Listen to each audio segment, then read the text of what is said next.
চলো বন্ধুরা, তোমাদেরকে আলিপুর মিউজিয়ামের জেলের কক্ষটা একবার ঘুরে দেখা। এখানে কিন্তু তারা স্নান করতেন, কাপড় জামাও কাচতেন, মাঝে মাঝে জানলার ধারে এসে এক দৃষ্টিতে তাকিয়ে থাকতেন কিভাবে অত্যাচার করা হতো তাদের ওপরে। দেখো এখানে তারা কিভাবে কাপড় কাচছেন, এখানেই কিন্তু তারা শুয়ে থাকতেন।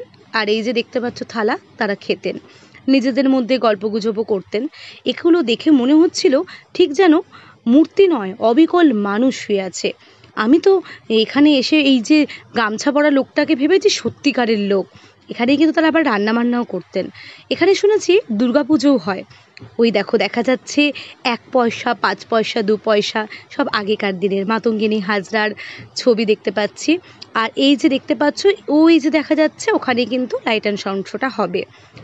আর এই সমস্ত কক্ষগুলো ঘুরতে ঘুরতে আমরা এরপরেই যাব লাইট অ্যান্ড সাউন্ড শো দেখতে। এরপরে আমরা চলে এলাম ফুড জোনে, একটু খাওয়া দাওয়া করে নেবো বলে।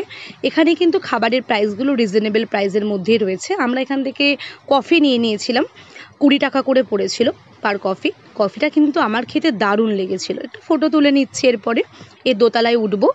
এরপরে এখানে দেখতে পারবো ভারতের মুক্তি সংগ্রামে বাংলা 3য় পর্বের এখানে যারা যারা আমাদের ভারত ছাড়ো আন্দোলনের সঙ্গে যুক্ত ছিলেন। এছাড়াও রয়েছে আরও অন্যান্য আন্দোলনের সাথে যুক্ত আমাদের সেই বীর মহিষীদের ছবি দেখতে পাচ্ছি এখানে আমরা। সিপাহী বিদ্রোহ, সাঁওতাল বিদ্রোহে সেই সিধু কানু, যার কথা আমরা ইতিহাসের পাতায় পড়ে এসেছি। এরপর আমরা গেলাম মাইকেল মধুসূদনের সাথে দেখা করতে।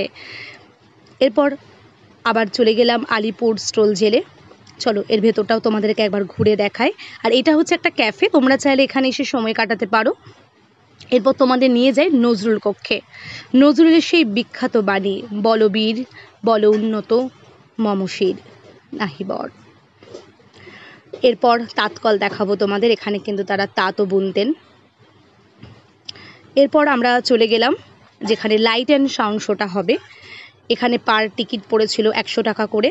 আর যদি বৃষ্টি বা অন্যান্য প্রাকৃতিক দুর্যোগ আসে তাহলে টাকা ফেরত হয় না, তোমরা মাসে যে কোনো দিন এসে দেখে নিতে পারবে সেই শোটা। চলো তোমাদের শোটা একবার দেখাই।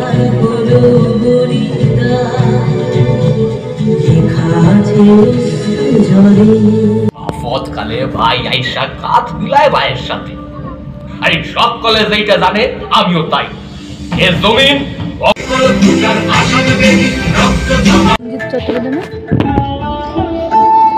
আমি ধীর হওয়ায় বয়ে চলি এই দেশের এক প্রান্ত থেকে আর এক প্রান্তে ক্ষতি দেখতে। বন্ধু চিত্তরঞ্জন দাস এক কথায় পরিত্যাগ করলেন বিদেশি পরিধান।